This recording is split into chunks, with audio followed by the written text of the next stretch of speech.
Hi guys, welcome to my channel. இப்போ தான் கணேஷ் ராஜ். நீங்கள் பார்க்குறது மை கான்செப்ட் தமிழ். ஸோ நம்ம எல்லோரும் வெயிட் பண்ணியிருந்தே தான் எம்கிட்ட ஆர்ஆர்பி குரூப் டியூட்டி பேப்பர் எப்படி போணுச்சு. ஓகே, ஸோ எம்கிட்ட எஸ்எஸ்சி ஜிடியூட் இந்த புது வேகன்சிஸ் வந்துருக்கு. நான் அதில் அனௌன்ஸ் பண்ணியிருந்தேன். ஸோ நிறையா பேர் சப்போர்ட் பண்ணியிருந்தீங்க, தேங்க்யூ. ஸோ இப்போ எம்கிட்ட எஸ்எஸ்சிங்கிறேன். இப்போ எம்கிட்ட ரயில்வே குரூப் டியூட்டி பேப்பர் எப்படி போணுச்சுன்னு பேசலாம். Okay, so railway group duty paper எனக்கு நேற்று தான் இருந்துச்சு, ரைட்டா. ஸோ நேற்று நான் வீடியோ போட முடியல, ஏன்னா வந்த டயர்டு, அப்புறம் காலேஜ் போயிருந்தேன். ஸோ அதனால் லேட் ஆகிடுச்சு, வீடியோவை நான் க்ரியேட்டும் பண்ண முடியல. ஓகே, ஸோ இன்றைக்கி அதை பற்றி என்னன்னு சொல்லிடுறேன், கொஷின் பேப்பர் எப்படி இருந்துச்சு எல்லாமே. ஓகே, ஸோ எனக்கு நேற்று மூணாவது ஷிஃப்ட் இருந்துச்சு மதுரையில். ஓகே, ஸோ நேற்று பேப்பர்னு சொல்லப்போனால் அவர் பேப்பர் லெவலாக இருந்துச்சு. பை சான்ஸ் நீங்கள் இனிமேல் தான் அட்டன் பண்ண போகிறேன்னா மறந்துடாமல் admit card, Aadhaar card plus PAN card இல்லைனா டிரைவிங் லைசன்ஸ் ஏதாவது ஒரு சேஃப்டிக்கு எடுத்து போய்க்கோங்க. ஏன்னா நான் போகும்போது ஒரு பையனுக்கு ஆதார் கார்டில் கொஞ்சம் இஷ்யூ இருந்ததுனால டிரைவிங் லைசன்ஸ் வேறு ஏதாவது செக் பண்ண சொன்னேன். அவன் நல்ல வேலை அவங்க அப்பா வந்திருந்ததுனால அவன் எடுத்து கொடுத்துட்டாங்க. ஸோ அதனால் பை சான்ஸ் நீங்கள் ரொம்ப தூரத்துலேருந்து போகிறேன் அப்படின்னா சேஃப்டிக்கு ஐடி ப்ரூஃப்காக ஆதார் கார்டு மட்டும் எடுத்துக்காமல் ப்ளஸ் ஏதாவது இன்னொன்று எக்ஸ்ட்ரா பேன் கார்டோ பேன் கார்டு, டிரைவிங் லைசன்ஸ் இல்லை ஏதாவது ஒன்று 10th சர்டிஃபிகேட்டு அது மாதிரி ஏதாவது ஒன்று எடுத்துக்கோங்க. ஓகே, மறந்துடாதீங்க. ஓகே, ஸோ எனக்கு போயிருந்தேன் நேற்று மூணாவது ஷிஃப்ட் நான் உங்களுக்கே தெரியும். 3 மணிக்கு ரிப்போர்ட்டிங் டைம், 4:30 மணிக்கு பேப்பர் ஆரம்பிச்சிச்சு. ஸோ 3 to 4 அதுக்குள்ளே தான் எல்லாருமே வந்துட்டாங்க. இதில் யாருமே வெளியே நிற்கிற மாதிரி லேட்டாலாம் யாருமே இல்லை, எல்லோரும் டைமுக்கு வந்திருந்தாங்க.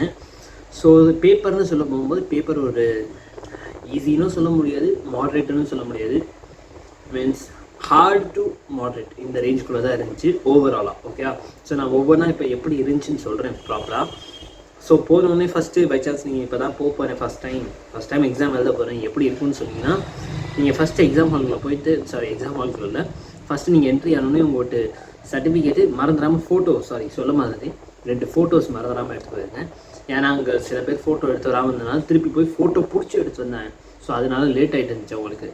ஸோ கையோட 2-3 அட்லீஸ்ட் 3-4 ஃபோட்டோவாக எடுத்து போங்க. ஓகே, பை சான்ஸ் 1 தொலைஞ்சாலும் மிச்சம் 3 கரலாம். ஓகே, கம்பல்சரி 1 தான், ஆனால் சேஃப்டிக்கு 2-3 எடுத்துக்கிறது தப்பு இல்லை. ஓகே, ஸோ ஃபோட்டோஸ் எடுத்து போயிருங்க, ஆதார் கார்டு எடுத்து போயிருங்க, ப்ளஸ் அட்மிட் கார்டு எடுத்து போயிருங்க. ஓகே, அட்மிட் கார்டு விட்டு கலர் ஜெராக்ஸ் எடுக்கணும்னா அப்படின்னா அவசியம் இல்லை.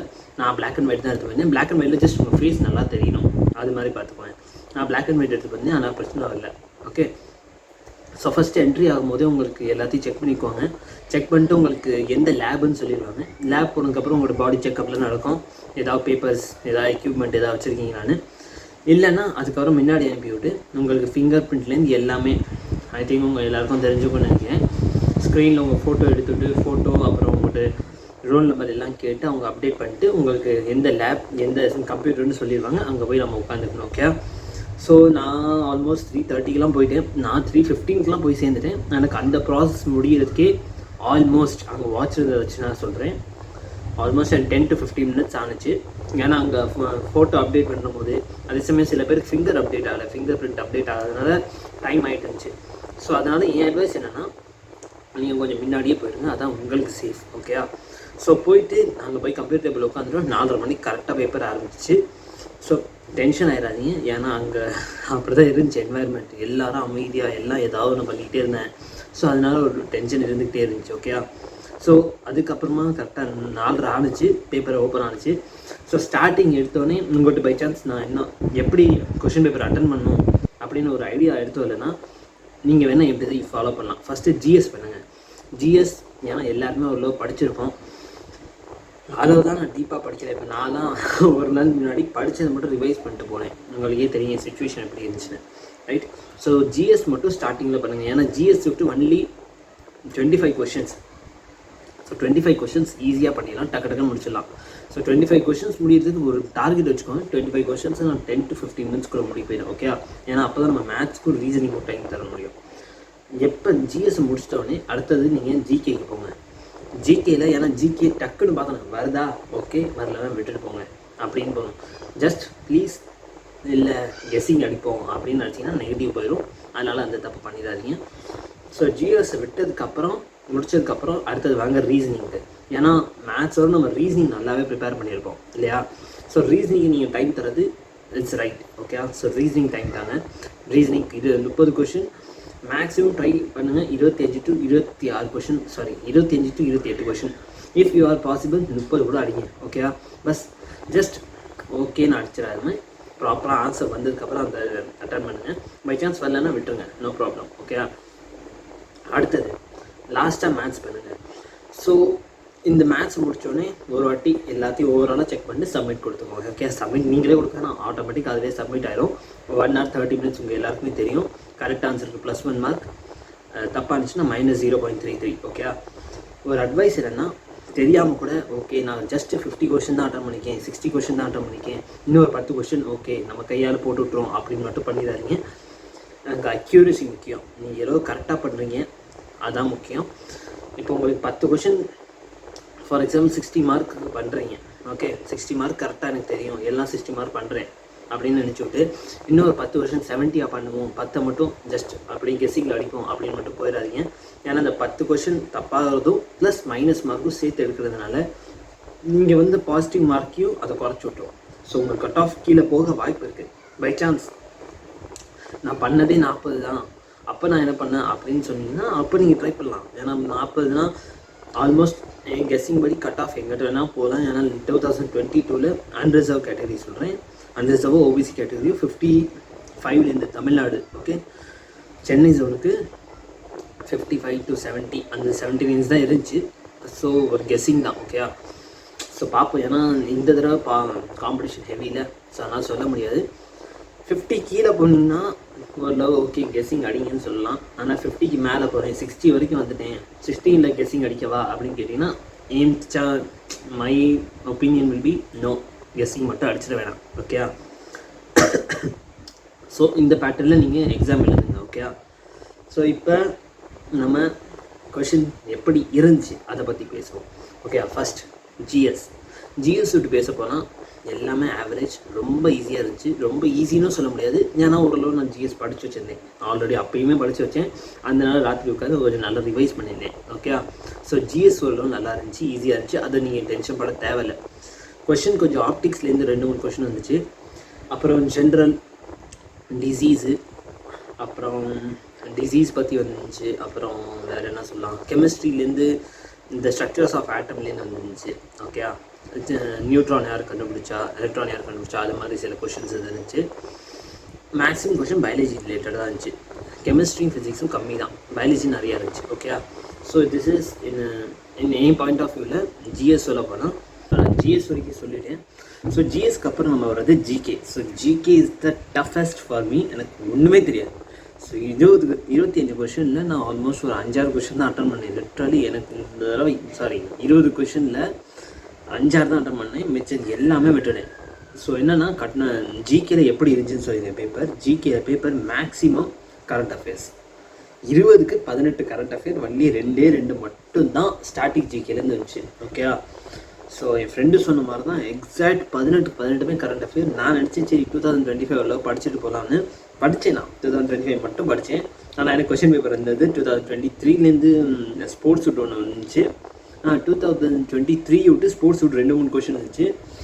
அப்புறம் அவார்டு வின்னிங் விட்டு ஒன்று, 2024லேருந்து அவார்டு வின்னிங் விட்டு ஒன்று இருந்துச்சு. 2025 இருந்துச்சு, ஆனால் கொஷின் வாஸ் ட்ரிக்கி. எனக்கு சத்தியமாக எனக்கு தெரியாது 2025 விட்டு 20 கொஷின்ஸ் இப்படி கேட்பாங்க. அதில் ஒரு கொஷின் என் ஃப்ரெண்டு கேட்டால் தான் எனக்கு வந்துருந்துச்சு. அந்த எஸ்பிஐ விட்டு எஸ்பிஐங்கிற செபி விட்டு சிஓ யாருன்னு. ஸோ அந்த மாதிரி சில கொஷின்ஸ் இருந்துச்சு. ஹவர் என் பாயிண்ட் ஆஃப் வியூவில் எனக்கு கரண்ட் அஃபேர்ஸ் ஃபுல்லி பிளாங்க், ஒன்றுமே படிக்கல. கரண்ட் அஃபேர்லாம் நான்லாம் ப்ரிப்பேரே பண்ணல. ஹவர் எனக்கு டைம் கிடச்சிருந்துச்சுன்னா மேபி பண்ணியிருந்துருவேன். ஆனால் லாஸ்ட் 1 நைட்டில் சத்தியமாக பண்ணியிருந்துட முடியாது. So in my point of view GK was toughest. Okay, இந்த ஓவரால் பேப்பரில் GK was the toughest. Coming to reasoning சொல்லப்போனால் சூப்பராக இருந்துச்சு. மீன்ஸ் அவ்வளோ ஃபஸ்ட்டும் இல்லை, அவ்வளோ பெஸ்ட்டும் இல்லை. அதுக்குன்னு பேப்பர் எப்படி இருந்துச்சுன்னா மேக்ஸிமம் மாடரேட்டாக இருந்துச்சு, ஆனால் லென்த்தியாக இருந்துச்சு. கொஷின் நல்லா தான் இருந்துச்சு, ஆனால் லென்த்தி, ரொம்ப டைம் எடுக்கும். சிட்டிங் அரேஞ்ச்மெண்ட்னா நல்லா லென்த்தியாக 4-5 லைன் கொஷின் தான் இருந்தேன். ஸோ அதில் உங்களுக்கு டைம் எடுத்துச்சு. கியூப்லேருந்து ஒரு கொஷினுமே வரல. அப்புறம் சிலாக்ஸம் அதுலேருந்து ஒரு 3-4 கொஷின் வந்துச்சு. அப்புறம் இந்த வேர்ட்ஸ் லைன் இருக்கும்ல, மீன்ஸ் ஒரு லெட்டரை சொல்லிட்டு ப்ரிசீடட் அண்ட் சக்சீடட் அந்த மாதிரி ஒரு கொஷின் வந்துச்சு. கவுண்டிங் ஃபிகர்ஸ் வந்துச்சு. அப்புறம் இமேஜ் எம்பெடட் ஒரு 2 கொஷின் இருந்துச்சு. Image embedded question 2. அப்புறம் ஆல்ஃபபெட்டிக் அரேஞ்ச்மெண்ட் வெர்பல் நான் வெர்பல் அது ஒரு 4-5 கொஷின் இருந்துச்சு. ஓகே, ஸோ இன்னொன்று ஆவரேஜ் சொல்லப்போனால் ரீசனிங் கன்ஃபார்மாக உங்களால் பண்ண முடியும். டார்கெட் வைங்க. நான் ஒரு அதில் 26-27 கொஷின் பண்ணேன். ஏன்னா மிச்சம் 3 இந்த செட்டிங் அரேஞ்ச்மெண்ட் இருந்துச்சு. நான் அது அப்புறமா கடைசியாக பண்ணான்னு விட்டேன். ஆனால் டைம் ஓவர் ஆகிடுச்சு. ஸோ அதனால் அந்த 3 கொஷின் எனக்கு தெரிஞ்சிச்சு ஈஸி தான், பட் ஹவர் லென்த்தி, அதே சமயம் அதை உட்காந்து பண்ணுறதுக்குள்ளே டைம் ஆயிடும்னு விட்டுட்டேன். ஓகே, ஸோ எனக்கு ஆல்மோஸ்ட் நான் அதில் ஒரு 27 அட்டன் பண்ணேன். ஓகே, அண்ட் ஐ ஆம் ஷுர் எனக்கு அந்த 27க்கும் ரைட்டாக இருக்கும்னு எனக்கு ஷார்ட்டி இருக்குது. ஓகே, ஸோ ஷார்ட்டி இருக்கிற வரைக்கும் ஆப்ஷனை தட்டாதீங்க. எப்போ ஷியோர் ஆயிடுறீங்களோ அப்போ மட்டும் ஆன்சர் அப்ளை பண்ணுங்கள். Okay, and coming to next the last one, maths. So மேத்ஸ்ன்னு சொல்ல போனால் maths is little bit moderate to hard. Okay, hardest இல்லை, ஹார்டில் தான் இருந்துச்சு. Moderate to hard. ஏன்னா மேத்ஸ் நீங்கள் ஓரளவு பேசிக். இப்போ எனக்கு மென்சுரேஷன்லாம் 2 கொஷின் வந்துச்சு. மென்சுரேஷன் நான் எக்ஸ்பெக்ட் பண்ணாத. ஜியாமெட்ரி நான் பெருசாக படிக்கிறேன். ஸோ ஜியாமெட்ரிலேருந்து எனக்கு ஒரு 4 கொஷின் இருந்துச்சு. ஜியாமெட்ரி 4 கொஷின், ரேஷியோ அண்ட் ப்ரொபோர்ஷன்லேருந்து 2 கொஷின், ப்ராஃபிட் லாஸ்லேருந்து ஒரு 2-3 கொஷின் இருந்துச்சு. பர்சன்டேஜ் ப்ராஃபிட் லாஸ் 2 சேர்த்து ஒரு 3 கொஷின் இருந்துச்சு. மேக்ஸிமம் மென்சுரேஷனும் ஜியாமெட்ரி இருந்துச்சு. ஏன்னா இது 2 வெயிட்டேஜும் நல்லா இருந்துச்சு. மென்சுரேஷன் 3, ஜியாமெட்ரி 4-5 கொஷின் இருந்துச்சு. ஸோ இந்த தடவை ஜியாமெட்ரி ஏ ஷிஃப்ட்டில் பேப்பரில் ஜியாமெட்ரியோட வெயிட்டேஜ் அதிகமாக இருந்துச்சு. Okay, so in point of view அப்படின்னு சொல்லும் போது maths is good but not that bad. அது மோசம் இல்லை, பரவாயில்ல, பண்ணிடலாம் இஃப் நீங்கள் ப்ரிப்பேர் நல்லா பண்ணியிருந்தீங்கன்னா.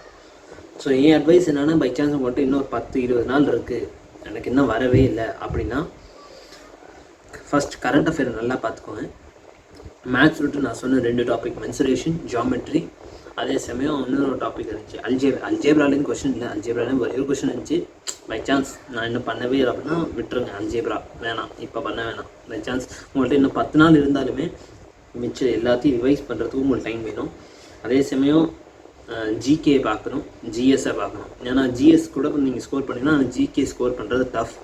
ஸோ அதனால் உங்களுக்கு டைம் இருந்துச்சுன்னா தாராளமாக ஜிஎஸ்ஸை பாருங்கள்.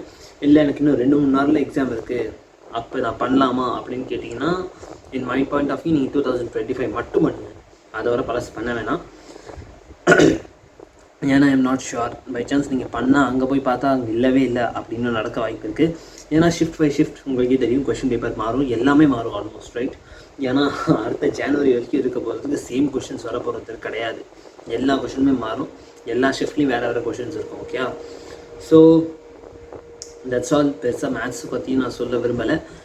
ஸோ இஃப் உங்களுக்கு இன்னும் எக்ஸாம் ஆரம்பிக்கலை, இன்னும் எனக்கு 10-20 நாளுக்கு மேலே வரும் அப்படின்னு நினச்சிக்கிறீங்கன்னா கரண்ட் அஃபேர் நல்லா ப்ரிப்பேர் பண்ணுங்கள், ஜிஎஸ்ஸை நல்லா ரிவைஸ் பண்ணுங்கள், மேத்ஸை ஓகே அப்படின்னு ப்ரிப்பேர் பண்ணுங்கள். ரீசனிங் டெய்லி ப்ராக்டிஸ் பண்ணாலுமே போதும். இல்லை நீங்கள் நான் நல்லாவே பண்ணி வச்சுருக்கேன் அப்படின்னா நீங்கள் மேக்ஸிமம் கான்சன்ட்ரேஷன் ஜிகேல கொடுங்க. ஏன்னா ஜிகேல நீங்கள் ஒரு 10 கொஷின் அட்டன் பண்ணால் கூட உங்களுக்கு கொஞ்சம் தூக்கி தந்துடும். ஓகே, ஸோ கொஷின் பேப்பர் எப்படி அட்டன் பண்ணணும்னு சொல்லிட்டு, எப்படி பேப்பர் மீன்ஸ் ப்ரொசீட் எப்படி பண்ணணும், கொஷின் வெயிட்டேஜ் சொல்லிட்டேன். ஓகே, ஸோ கம்மிங் மண்டேலேருந்து நான் எஸ்எஸ்சி ஜிடி விட்டு நம்ம சேனலில் டிப்ஸ் அண்ட் ட்ரிக்ஸ் ப்ளஸ் நான் அதுலேருந்து, ஏன்னா நானும் சிஜி ப்ரிப்பேர் பண்ண போகிறேன். ஸோ அதில் உங்களுக்கு சப்போர்ட்டில் இங்கிலீஷ்க்கு தருவேன். ஸோ அதில் சிலேபஸ் எல்லாமே சொல்லியிருந்தேன்.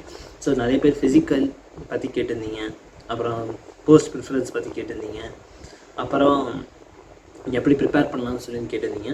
ஸோ இது எல்லாத்துக்குமே நான் வீடியோ எடுத்து வருவேன். So that's all. இப்போ வரைக்கும் உங்களுக்கு ஆர்ஆர்பி குரூப் டி வரலன்னா ப்ரிப்பேர் பண்ணுங்கள். இன் சேம் டைம் எஸ்எஸ்சி ஜிடிக்கு ப்ரிப்பேர் பண்ணுங்கள். இஃப் நீங்கள் பண்ணிட்டேன் எனக்கு பேப்பர் முடிஞ்சுன்னா ஃபுல் ஃபோக்கஸ் எஸ்எஸ்சி ஜிடிக்கு வாங்க. இல்லை நான் எஸ்எஸ்சி ஜிடி வேணாம் வேறு ஏதாவது ட்ரை பண்ணுறேன்னு தான் அந்த எக்ஸாம் ப்ரிப்பேர் பண்ண ஆரம்பிங்க. Okay, but to not stop நான். ஓகே, ஸோ மீட் பண்ணலாம் அடுத்த வீடியோ ஐ கெஸ் எஸ்எஸ்சி ஜிடியில் தான் இருக்கும். ஏன்னா நான் ஆல்ரெடி வேகன்சி பற்றி சொல்லிட்டேன். ஸோ பை சான்ஸ் நீங்கள் அந்த வீடியோ பார்க்கலன்னா மறக்காமல் போய் பாருங்கள். இதுக்கு முன்னாடி வந்த வீடியோ தான் எஸ்எஸ்சி ஜிடியோட்டு. ஏன்னா எஸ்எஸ்சி ஜிடியோட்டு சேம் எஜுகேஷன் குவாலிஃபிகேஷன் 10th மட்டும்தான். இதோட பேப்பர் நம்மளுக்கு February 4 மாதம் இருக்குது. இன்னும் ஒரு 3-4 மாதம் இருக்குது. 3-4 மாதம் நல்லா ப்ரிப்பேர் பண்ணலாம். ஓகே, ஸோ மீட் பண்ணலாம் அடுத்த வீடியோவில். தேங்க்யூ, பாய்.